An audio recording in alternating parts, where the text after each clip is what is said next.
ബഹുമാനപ്പെട്ട ധനകാര്യ വകുപ്പ് മന്ത്രി, കേരളത്തിൻ്റെ ധനകാര്യ വകുപ്പ് മന്ത്രി, അദ്ദേഹം ഇന്ന് മാധ്യമങ്ങളോട് പറഞ്ഞപ്പോൾ എല്ലാ മേഖലയിലെയും കാര്യങ്ങൾ അദ്ദേഹം എടുത്തു പറഞ്ഞു.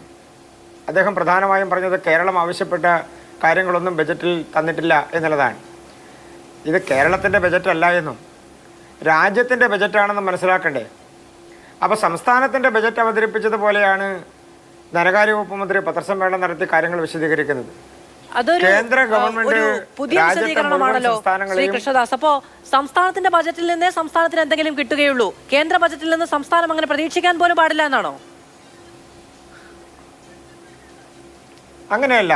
സംസ്ഥാനത്തിന്റെ ബജറ്റ് അവതരിപ്പിച്ചു കഴിയുമ്പോൾ കേരളത്തിലെ ഓരോ ജില്ലയും അതാത് ജില്ലയിലെ ജില്ലാ പഞ്ചായത്ത് പ്രസിഡന്റുമാർ, കേരളത്തിലെ മുഴുവൻ പഞ്ചായത്ത് പ്രസിഡന്റുമാരും പത്രസമ്മേളനം നടത്തി ഈ ബജറ്റിൽ ഞങ്ങളുടെ പഞ്ചായത്തിന് കിട്ടിയില്ല, ഞങ്ങളുടെ ജില്ലയ്ക്ക് കിട്ടിയില്ല, ജില്ലാ പഞ്ചായത്തിന് കിട്ടിയില്ല എന്ന് പറയുന്ന രീതി ഉണ്ടോ?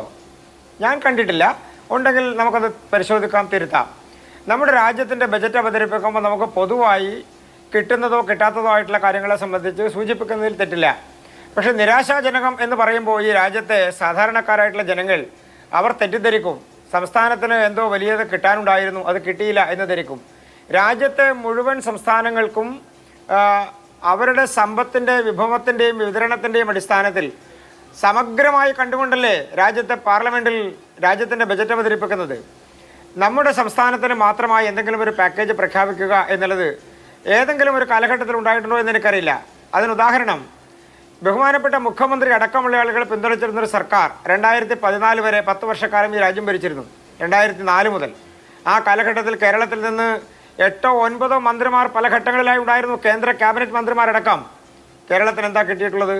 നിരാശാജനകമായതിനേക്കാൾ അപ്പുറത്ത് മറ്റെന്തെങ്കിലും ആ കാലഘട്ടത്തിൽ വളർച്ചയുണ്ടായോ സംസ്ഥാനത്തിന്? അതുകൊണ്ട് പാർട്ടിയുടെ രാഷ്ട്രീയ ആരോപണം ആ നിലയ്ക്ക് തന്നെ മുഖവിലേക്ക് എടുത്താൽ പോലും ഇത്രയും കാലം ഇവിടെ നിന്നുള്ള ആളുകൾ തന്നെ കേന്ദ്ര സർക്കാരിന്റെ ഭാഗമായതുകൊണ്ട് ഒന്നും കിട്ടിയിട്ടില്ല എന്നുള്ളത് നിങ്ങളുടെ രാഷ്ട്രീയ ആരോപണമായി മുഖവിലേക്ക് എടുത്താൽ തന്നെ അതുകൊണ്ട് ഇനി മിണ്ടാൻ അനുവാദമില്ല എന്നുള്ളതാണ്. ഇപ്പൊ സംസ്ഥാന ബജറ്റ് വരുമ്പോൾ അതിൽ ഏതെങ്കിലും ഒരു മേഖല നമ്മുടെ സംസ്ഥാനത്ത് അവഗണിക്കപ്പെട്ടു പോയി, പ്രതീക്ഷിച്ചിരുന്നതോ ആവശ്യപ്പെട്ടതോ ആയ ഒരു മുൻതൂക്കവും കിട്ടിയില്ല, പരിഗണനയും കിട്ടിയില്ല എങ്കിൽ വാർത്താ സമ്മേളനം വിളിച്ചത് പറയണം. MLA മാരടക്കം അങ്ങനെ പലതും പറഞ്ഞിട്ടുണ്ട്, നിയമസഭയിലടക്കം മന്ത്രിമാരടക്കം ചൂണ്ടിക്കാണിച്ചിട്ടുണ്ട്. അതൊന്നും ചെയ്യാതിരിക്കുക എന്ന് പറയുന്നത് ജനാധിപത്യത്തിന് ഭൂഷണവുമല്ല. കേരളത്തിനൊന്നും കിട്ടിയില്ല എന്ന് ആവർത്തിച്ച് പറയുന്ന നിരാശാജനകമാണെന്ന് മുഖ്യമന്ത്രി പറയുമ്പോൾ അങ്ങനെയല്ല, ഇന്നത് കിട്ടിയല്ലോ എന്ന് ചൂണ്ടിക്കാണിക്കാനുണ്ടോ എന്നാണ് ഞാൻ ചോദിച്ചത്. അല്ല, ഞാൻ അതിലേക്ക് വരികയാണ്. ഞാൻ പറഞ്ഞത് മാധു പറഞ്ഞതുപോലെ തന്നെ ബഹുമാനപ്പെട്ട മുഖ്യമന്ത്രിക്കും ധനകാര്യ വകുപ്പ് മന്ത്രിക്കും എല്ലാവർക്കും വിമർശിക്കാനുള്ള അവകാശമുണ്ട് എന്നല്ലേ ഞാൻ പറഞ്ഞത്, തിരുത്തിയല്ലോ. ഇനി മറ്റൊരു പ്രധാനപ്പെട്ട കാര്യം, കേരളം ആവശ്യപ്പെട്ടത് എന്താണ്? കേരളത്തിൻ്റെ കടമെടുക്കാനുള്ള അവകാശത്തിൽ കൂടുതൽ അനുവദിക്കണം. അത് അനുവദിക്കാൻ കഴിയുന്നതാണോ ഒരു പ്രധാനപ്പെട്ട കാര്യം? 2, വയനാട് പാക്കേജ് പ്രഖ്യാപിക്കണം. വയനാട് പാക്കേജ് ബജറ്റിലാണോ സാധാരണ നിലക്ക് പ്രഖ്യാപിക്കുക? അതാണ് ഡിസാസ്റ്റർ മാനേജ്മെൻറ്റുമായി ബന്ധപ്പെട്ടുകൊണ്ട് വകയിരുത്തുന്ന ഫണ്ടിൽ നിന്നാണ് അതിനുള്ള നടപടികൾ ഉണ്ടാവുക. അപ്പോൾ ആ കാര്യങ്ങളെ സംബന്ധിച്ച് ജനങ്ങളെ തെറ്റിദ്ധരിപ്പിക്കുക എന്നുള്ളതാണ്.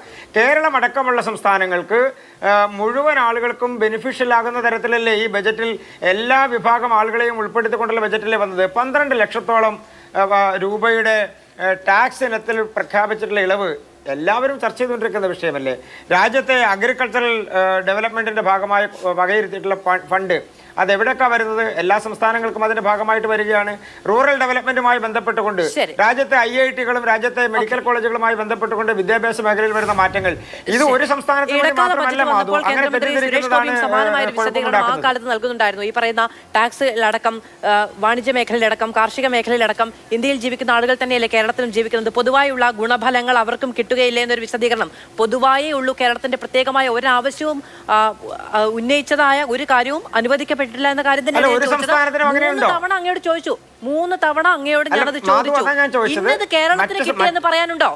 അല്ല, അതാ ഞാൻ തിരിച്ച് കേരളത്തിന് മാത്രമായി അങ്ങനെ ഏതെങ്കിലും ഒരു സംസ്ഥാനത്തിന് മാത്രമായി ഉണ്ടോ എന്ന് ഞാൻ തിരിച്ചു ചോദിച്ചത്. അതല്ലേ ഞാൻ ബഹുമാനപ്പെട്ട മുഖ്യമന്ത്രിയുടെ ചോദ്യത്തിന് ഉത്തരമായി പറഞ്ഞത്. ഏതെങ്കിലും ഒരു സംസ്ഥാനത്തിന് അങ്ങനെ പ്രത്യേകമായി പാക്കേജ് ഈ ഇടക്കാല ബജറ്റ് വന്നപ്പോഴും ഈ ബജറ്റ് വന്നപ്പോഴും ബീഹാർ ബജറ്റ് ഇരട്ടപ്പേര് അതിന് വിമർശകർ ചൂണ്ടിക്കാണിക്കുന്നുണ്ട്. അങ്ങനെ ശ്രദ്ധയിൽപ്പെട്ടോ ഇല്ലയോ എന്ന് എനിക്കറിയില്ല. എന്തായാലും ഒരു 4 തവണ ഞാൻ അങ്ങേലേക്ക് വന്നതുകൊണ്ട് ഞാൻ അങ്ങേലേക്ക് ക്ഷമിക്കണം. അതാ വിഷയവുമായി ബന്ധപ്പെട്ടുകൊണ്ടല്ല മാധു.